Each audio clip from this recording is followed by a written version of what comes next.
உங்கள் தொழிற்சாலை மற்றும் நிறுவனத்தின் மின்சார தேவையை வங்கி நிதி உதவியுடன் சொந்தமாக சோலார் பிளான்ட் அமைத்து முழுமையாக நீங்களே பூர்த்தி செய்து கொள்ளலாம். Velan infra project private limited, Chennai. 9842252166.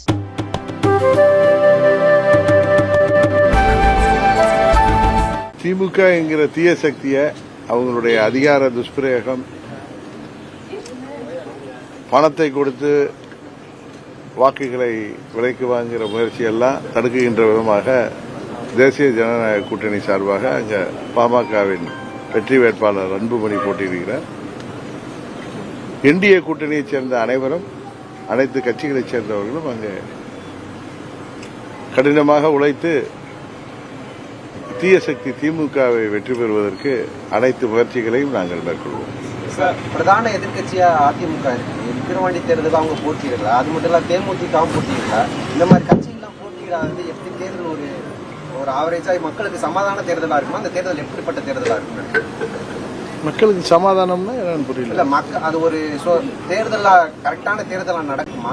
ஒரு ஆளுங்கட்சியும் எதிர்கட்சியாகிய என்டிஏ கூட்டணியை சேர்ந்த பாமகவும் போட்டிடுறோம். அது இன்னொரு கட்சி பயந்துட்டு பின்வாங்கினா அதுக்காக என்ன பண்ண முடியும்? அவங்களை பிடிச்சி இழுத்துட்டு வந்தா நிறுத்த முடியும் அங்க வேட்பாளர். புரியல. ஒருதலை பிரச்சனை 4 கட்சி ஒண்டி நின்னா நீங்க ஒரு கட்சி நின்னா நீங்க சொல்றது ஒருதலை பிரச்சனை. இப்ப இந்த மக்கள் விரோத திமுக ஆட்சிக்கு ஒரு பாடம் புகட்டுகின்ற விதமாக இந்த தேர்தலில் என்டிஏ கூட்டணி எதிர்த்து நிற்கிறோம். அது மட்டும் இல்லாம இப்ப ஸ்டாலின் சொல்லியிருக்காரு, நான் அந்த 40க்கு 40 எம்பிகள் வச்சிருக்காங்க, நான் பாராளுமன்றத்தில் போனா எங்க எம்பிகள் வந்து வாயால வட சொல்ல மாட்டாங்க, ஆணவத்தை இங்க சொல்லுவாங்க அப்படின்னு சொல்லியிருக்காரு. பேசலாம். திமுக கடந்த போன 5 வருஷம் திமுகவில் 37 எம்பிக்களே இருந்தாங்க. தமிழ்நாட்டு பிரச்சனைகளை என்ன அவங்களால சால்வ் பண்ண முடிஞ்சிச்சு? இப்ப அவங்க கூட்டணி கட்சியாகிய காங்கிரஸ் தான் கர்நாடகாவில் ஆட்சி செய்யறாங்க. தமிழ்நாட்டின் ஜீவாதார பிரச்சனை, காவிரி பிரச்சனை, பல மாவட்டங்களின் குடிநீர் பிரச்சனை, அது மாதிரி தமிழ்நாட்டு டெல்டாவுடைய பிரதான காவிரி டெல்டா பகுதியில், காவிரி பாசன பகுதியில் விவசாயத்தை கடுமையாக பாதிக்கிற மாதிரி அவங்க நடுவர்மன்ற தீர்ப்புப்படி மாதம் மாதம் கொடுக்க வேண்டிய தண்ணீரையும் கொடுக்கறது இல்லை. போதாக்குறைக்கு மேகதாட்டில் அணை கட்டுவோன்னு அந்த முதலமைச்சர், துணை முதலமைச்சர்லாம் கர்நாடகாவில் சூளுரைக்கிறாங்க. இதை திரு ஸ்டாலின் அவர்கள் வேடிக்கை பார்த்து கொண்டிருக்கிறார். தமிழ்நாட்டில் ஓட்டு வாங்கணும்னு அந்த காங்கிரஸோட கூட்டணி வச்சிருக்காங்க. அவர் காங்கிரஸ் தலைவர் திருமதி சோனியா காந்தி மூலம் அந்த முதலமைச்சரை, துணை முதலமைச்சரை, கர்நாடக அரசாங்கத்தை நிர்பந்தித்து நமது உரிமைகளை பெற்றுத் தருவதற்கு அவர் எந்த முயற்சியும் எடுக்கல. இப்ப கூட பாருங்க, மேட்டூர் அணையில் நீர் திறக்கல, ஜூன் 12 திறப்பாங்க. இவங்க எந்தவித முயற்சியும் எடுக்கல. 40 தொகுதியில் உங்களுக்கு தெரியும், பணநாயகம் வென்று இருக்கு. ஏழை எளிய மக்களை 500, 1000, 300 கொடுத்து ஏழை எளிய மக்கள் அதற்கு பலியாகிறார்கள். அதனாலதான் அவங்க வெற்றி. இது ஒன்றும் ஒரு நேர்மையான வெற்றி இல்லை. இது ஒரு தவறான ஒரு முறையில் அவங்க வெற்றி பெற்றிருக்காங்க. ஓட்டுக்கு பணம் கொடுத்து ஏழை எளிய மக்களை, தினக்கூலிகளாக உள்ளவர்களை, வறுமை கோட்டுக்கு கீழே உள்ளவர்கள் பணத்தை கொடுத்துட்டு நாங்கெல்லாம் ஓட்டுக்கு பணம் கொடுத்துருக்கோம். அது மாத்திரம் இல்லை, மகளிருக்கு குடும்ப தலைவிக்கு 1000 ரூபாய் கொடுத்துருக்கோம். நீங்கள் ஓட்டு போலன்னா அதெல்லாம் நிறுத்திடுவேன்னு நான் போட்டியிட்ட தேனி தொகுதி மாத்திரம் இல்லை, பல இடங்களில், பல கிராமங்களில், பல ஊர்களில் மக்களை மிரட்டி இருக்கிறார். இது உங்களுக்கு தெரிஞ்சிருக்கும் ஊடகத்தில். அதே மாதிரி இந்த வெற்றிங்கிறது ஒரு பலநாயகத்திற்கு கிடைத்த வெற்றி தான். இதே மாதிரி தான் அவங்க ஏற்கனவே இது மாதிரி வெற்றி பெற்றுட்டு அடுத்த தேர்தலில் மண்ணை கவிதை தெரியும். இது சட்டமன்ற பொதுத் தேர்தல் வரும்போது இந்த பணத்தெல்லாம் மக்கள் பெரிதுபடுத்தப்பட்ட. இப்போ ஆந்திராவில் பாருங்க, அவர் ஜெகன்மோகன் ரெட்டிக்கு எதிராக எப்படி மக்கள் அங்கே ஓட்டுக்கு 2000, 3000 எல்லாம் கொடுத்து கூட பார்த்தாங்க. 10 தொகுதி 11 தொகுதி தான் ஜெயிச்சாங்க. 2011 எப்படி திமுக மண்ணை கவியதோ அதுபோல 2026 மண்ணை கவும். எடப்பாடி பழனிசாமி இந்த தேர்தல் இடைத்தேர்தலில் போட்டியிடாததுக்கு வந்து ப. சிதம்பரம் என்ன சொல்லியிருக்காருன்னா மேலிடத்துல இருந்து வந்த உத்தரவு அதன்படிதான் எடப்பாடி பழனிசாமி இந்த இடைத்தேர்தலில் போட்டியிட எக்ஸ்தல படத்துல போட்டியிருக்கு சொல்லியிருக்காரு. அப்ப பாஜகவோட எடப்பாடி பழனிசாமி கூட்டணி இருப்பதாக அவர் சொல்லியிருக்காரு. ப. சிதம்பரம் வந்து காங்கிரஸ்ல உள்ள தலைவர், அவர் எதை வேணாலும் அரசியலுக்காக பேசலாம். அப்படி பார்த்தா பாராளுமன்ற தேர்தலில் அவங்க போட்டியிட்டதுன்னா எங்களுடைய வெற்றியை பாதிக்கிறதுக்காக திமுகவோட பி டீமா போட்டியிட்டார். உங்களுக்கு தெரியும், அது மக்களுக்கு எல்லாம் தெரிஞ்சு போயிடுங்கிற பயத்துல இந்த முறை அவங்க போட்டியில்லை, தோல்வி பயத்துல தான் போட்டியிடாம இருக்காங்க. ஏன்னா ஏற்கனவே பாராளுமன்ற தேர்தலில் கூட அவங்க அங்க விழுப்புரத்தில் நிறைய ஓட்டுக்கெல்லாம் பணம் கொடுத்து நிறைய செலவு பண்ணி 60,000 ஓட்டு வாங்கியிருக்காங்க. நிக்கலையே, வேணா இந்த தேர்தலில் அவங்களால அது முடியாது அப்படிங்கிற பயம். ஆனா அவரு என்ன சொல்ற, பழனிசாமி தேர்தல் ஆணையத்து மேல பழி போடுறாரு. ஆளுங்கட்சி இப்படி இவங்க 2019 என்ன பண்ணாருங்க, என்ன செய்து வெற்றி பெற்றார்? 2019 இடைத்தேர்தலில் பழனிசாமி என்ன செஞ்சாரோ அதான் திமுக ஈரோடு கிழக்கில் செஞ்சாங்க. இவர் வந்து தான் இப்ப 2026 திமுக சும்மா கை கட்டிட்டு அப்படியே காந்தியா மாறிடுவாங்களா? இதே மாதிரி தான் இருக்கும். அப்பயும் இதே தேர்தல் ஆணையம் தானே இருக்கும். அப்ப என்ன சிலோன்ல இருந்து வந்து தேர்தல் ஆணையம் தேர்தல் நடத்த போதா, இல்ல பாகிஸ்தான் தேர்தல் ஆணையம் தேர்தல் நடத்த போதா, இல்ல ஐநா சபை ஸ்பெஷலா ஒரு தேர்தல் ஆணையத்தை நியமிக்க போதா? அவங்களுக்கு தெரியும் தேர்தலில் நின்னா இந்த போட்டி திமுக கூட்டணிக்கும் என்டிஏ கூட்டணிக்குமான தேர்தலாக மாறிடும். இன்னொன்னு அங்க பாமகவும் ரொம்ப ஸ்ட்ராங்கா ஃபைட் பண்ணுவாங்கன்னு தெரியும். அதனால பயந்துகிட்டு அவங்க புறமுதுகிட்டு ஓடி இருக்கிறாங்க. இதுக்கு அவர் என்ன காரணம் வேணா சொல்லலாம். இன்னொன்னு பல இந்த புள்ளி விவரங்கள் எல்லாம் தப்பா சொல்றாரு. நீங்க ஊடகங்கள்லாம் எங்களை கேள்வி கேட்கறீங்க, ஏன் பழனிசாமி கிட்ட கேட்க மாட்டீங்க? ஏற்கனவே 19% வாங்கினோம், இப்ப அதை விட கூடன்னு பொய் சொல்றாரு. ஏற்கனவே 20 தொகுதிகளில் 19% வாங்கினாங்க. ஆனா அப்ப அந்த 20 தொகுதிகள்லயும் ஆவரேஜ் பாத்தீங்கன்னா 33% வாங்கியிருக்காரு, 33% மேல. இப்ப அந்த 20 தொகுதிகளை நீங்க போன 19 தேர்தலில் அவங்க போட்டியிட்ட 20 தொகுதிகளை நீங்க இப்ப வாக்கு சதவீதம் பாத்தீங்கன்னா 13-14% வாக்கு சரிஞ்சிருக்கு. இதுதான் உண்மை. இதுல வந்து நீங்க உங்களுக்கு தெரிஞ்ச விஷயம். அது மாதிரி 1% இப்ப 32-34 தொகுதியில் நின்று வாங்கிய ஓட்டு. அவர்கள் எவ்வளவோ பணபலத்தோட எவ்வளவோ அவர்களும் ரெட்டையிலையை காட்டி மக்களை ஏமாத்தலாம்னு நினைச்சாங்க.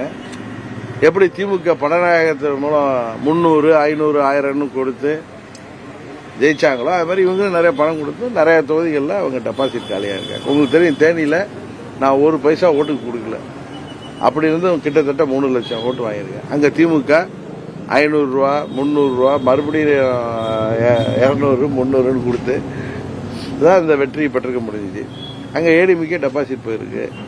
இங்க உங்க தொகுதியில சிவகங்கையில நீங்க வந்து ஏடிமிக்கே தப்பிச்சு பொழிச்சு வந்திருக்கு. போன தேர்தலில் அவங்க வாக்கிய ஓட்டு என்னன்னு தெரியும். ராமநாதபுரத்தில் டெபாசிட் போயிருக்கு. தென் மாநிலங்கள்ல, தென் மாவட்டங்கள்ல எனக்கு தெரிந்த 9 தொகுதிகளில் அவங்களுடைய வாக்கு சதவீதம் கடுமையா சரிஞ்சிருக்கு. 14-15%. ரெட்டையில இருந்தும் இன்றைக்கு தவறானவர்கள் கையில் ரெட்டையில இருக்கிறதுனால மக்கள் அதை புரிந்து கொண்டு அவர்களை புறந்தள்ளி விட்டார்கள். சசிகலா சொல்லியிருக்காங்க, காலம் கழிந்து விட்டது, எல்லா என் பார்வை நேர்வையா இருக்கு, என்னோட பார்வை வேற மாதிரி இருக்கு, எல்லாமே மாறும் அப்படின்னு சொல்லியிருக்காங்க. அப்பனா எல்லாரும் ஒண்ணு சேர போறீங்களா, இல்ல வேற வாய்ப்புகள் இருக்கா? நான் உங்களுக்கு சொல்லிட்டேன், மற்றவங்க பேசிட்டோம். அமமுகவின் நிலைப்பாடு கிளியரா சொல்லிட்டேன். 2017 அம்மா மக்கள் முன்னேற்ற கழகம் தொடங்கிய போது என்ன காரணங்களுக்காக தொடங்கினோன்னு தெரியும், என்ன சூழ்நிலை இருந்ததுன்னு உங்களுக்கு தெரியும். அந்த சூழ்நிலையில எந்த ஒரு மாற்றமும் இல்லை. அதே சூழ்நிலை, அதே காரணங்கள் தொடர்கிறது. அதே பழனிசாமி இன்னும் சொல்ல போனா இன்னும் 17 விட இன்னும் இப்பொழுது ஒரு அராஜகம் பிடித்த பழனிசாமியா பன்னீர்செல்வத்தையே வெளியேற்றிவிட்டு தன்னிச்சையா போன தேர்தலில் போட்டிக்கிட்டு இப்பொழுதும் தேர்தலில் நிக்கலன்னு முடிவெடுத்து அந்த அங்க உள்ள நிர்வாகிகளும் தொண்டர்களும் எவ்வளவு கும்பரி போயிருக்காங்கன்னு தெரியும். பழனிசாமிங்கிற தீய மனிதர் அதுல பொதுச் செயலாளர் இருக்கிற வரைக்கும் அவர்களுடைய சேர்வது எப்படி சாத்தியமாகும்? அதனால அம்மா மக்கள் முன்னேற்ற கழகத்தை பொறுத்தவரை 2017-18 இருந்த சூழ்நிலையும் காரணங்களும் அப்படியே இருக்கிற காரணத்தினால் நாங்கள் மீண்டும் ஒன்றிணைங்கிற வார்த்தைக்கே இடமில்லை.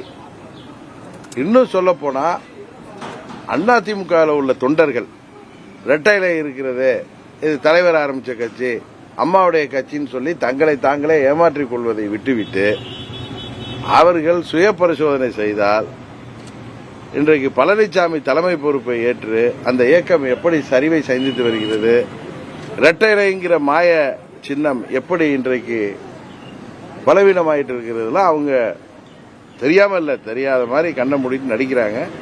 அவர்கள் விழிக்காத வரை, அவர்கள் எல்லாம் நல்ல முடிவு எடுக்காத வரை அவர்களோடு நாங்கள் சேருவது என்கிற வாதமே இல்ல கேள்வியோ நீங்க கேட்கிறது தவறு என்று நான் தாழ்மையா சொல்லிக்கொள்ள கடமைப்பட்டிருக்கிறேன். 2019 பார்லிமெண்ட் வெற்றி போட்டோம், அதுக்கு சட்டமன்றத்தில் தொடர்ச்சி வெற்றி போட்டோம், இப்போ 40 ஜெயிச்சிருக்கோம், 40 ஜெயிச்சிருக்கோம்.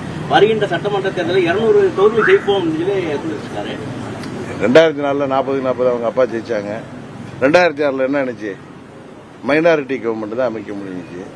அதனால ஒரு சட்டமன்ற தேர்தல் இப்ப 2019 இதே விக்கிரவாண்டி இடைத்தேர்தலில் அதிமுக கூட்டணி ஜெயிச்சிச்சு. 21 அங்க திமுக தான் ஜெயிச்சிச்சு. அதனால 2006 அவங்க தான் ஆட்சி அமைச்சாங்க. 11 எதிர்கட்சி அந்தஸ்து கூட பெற முடியல. 96 அவங்க மாபெரும் வெற்றி பெற்றாங்க. 2001 அம்மா வந்து திமுக 22-23 தொகுதியில தான் ஜெயிச்சிச்சு. அது மாதிரி ஒரு தேர்தலில் 2 தேர்தலில் ஜெயிச்சுட்டு வச்சு அவங்க அது இப்ப வந்து முன்ன இருந்த காரணங்களை விட அவங்க ஆட்சியில் இருந்து தூக்கி எறியப்படுவதற்கு பல காரணங்கள் இருக்கு. இன்னைக்கு இளைஞர்கள் எல்லாம் மாணவர்களை குறி வச்சு போதை மருந்து வியாபாரம் நடக்குது. அவர்கள் இன்றைக்கு மக்கள் வந்து ஏதோ பாராளுமன்றத்தில் அவங்க வெற்றி பெற செய்திருக்காங்கன்னா அதுக்கு பின்பு ஒரு பெரிய மக்கள் முடிவெடுப்பார்கள். 2026 பாருங்களேன் திமுக எப்படி ஒரு நிலையை சந்திக்கும் என்பதை பாருங்க. கோடநாடு விவகாரமா சசிகலா வந்து கடுமையாக இருக்காங்க, பல நாள் கழிச்சுட்டு இருக்காங்க, நடவடிக்கை எடுக்கல திமுக அரசு அப்படின்னு சொல்லிட்டு ஆமை வேகத்துல போகுது. அதாவது பொதுவா எல்லாரும் சொல்றது, நிறைய அரசியல் வல்லுநர்கள், நிறைய பேர் அரசியலை கூர்ந்து கவனிப்பவர்கள் சொல்வது திமுகவிற்கு பழனிசாமி இருக்கிறது அவங்களுக்கு கன்வீனியன்டா இருக்கு. ஒரு அந்த கட்சி எதிர்கட்சியா இருக்கிறது தங்களுக்கு சாதகமான சூழல் இருக்கு. அந்த கட்சி பலவீனமாயிட்டு இருக்கு. இரட்டைலையை வைத்துக் கொண்டு அவர்கள் பணபலத்தை வைத்துக் கொண்டு ஏதாவது செய்வது என்டிஏ கூட்டணியின் வெற்றி வாய்ப்பை பாதிக்கும். அதனால நம்ம வந்து நமது இயக்கம் வலுவாக தெரிவதற்கு நிறைய வாக்கு, அதனால பிரிவதனால் வாக்கு கிடைப்பதற்கு சாதகமாக இருக்குங்கிறதுனால பழனிசாமி அவர் தேர்தல் நேரத்தில் 21 என்னென்னலாம் சொன்னாரு, இந்த பழனிசாமி கும்பலை பத்தி என்ன சொன்னாரு தெரியும். அவர் வந்து அவங்கள இன்றைக்கு திமுகவுடைய பி டீமா பழனிசாமி அவர்கள் செயல்படுகிறார்கள். இன்னும் சொல்ல போனா சிதம்பரம் அவர்கள் திசை திருப்புற மாதிரி சொல்றாரு. திமுகவுக்கு வெற்றி வாய்ப்பை கொடுப்பதற்காக தான் பழனிசாமி தேர்தலிருந்தே ஒதுங்கி இருக்காருன்னு தான் நாங்கெல்லாம் நினைக்கிறோம். நாம் தமிழர் கட்சி முன்னாடி வந்து பாத்தீங்கன்னா சின்னத்தை இழந்துச்சு, இப்ப சின்ன எல்லாமே போட்டிட்டு ஒரு 3வது இடத்துக்கு வந்திருக்காங்க. அவங்களோட வளர்ச்சி அவங்க சில இடங்கள்ல 2வது இடத்துக்கு வந்திருக்காங்க. இப்ப அவங்களோட வளர்ச்சி 2வது இடத்துக்கு வந்திருக்காங்க. சில இடங்கள்ல சார் 3 3 தவறா சொல்றீங்க. 2 வரல, 3 4 தான். 2 இடத்துக்கு எங்கேயும் வரல. எங்க வரல, வேற 3 4 வளர்ச்சி 10% 8% மேல வாக்கு கொடுத்து அவங்க கட்சி அந்தஸ்தை பெற்றுட்டாங்க. அதை பத்தி வாழ்த்துக்கள். ஒரு கட்சி அதே மாதிரி தேர்தலில் 8% வாக்குகள் பெற்றிருக்கிறதுக்கு வாழ்த்துக்கள் தெரிவிக்கிறது. அவங்க வளர்ச்சி அதிமுக அவங்க மற்ற கட்சிகளை பாதிக்கும் அப்படின்னு சமூக வலைதளங்கள் அதிகமாக பேசுறாங்க. ஒவ்வொரு தேர்தலும் வரட்டும். அதை நான் அதை பற்றிலாம் சொல்ற அளவுக்கு எனக்கு நான் ஒரு பெரிய அரசியல் ஞானியோ ஜோதிடரோ இல்லை. 26 தேர்தலில் பார்ப்போம்.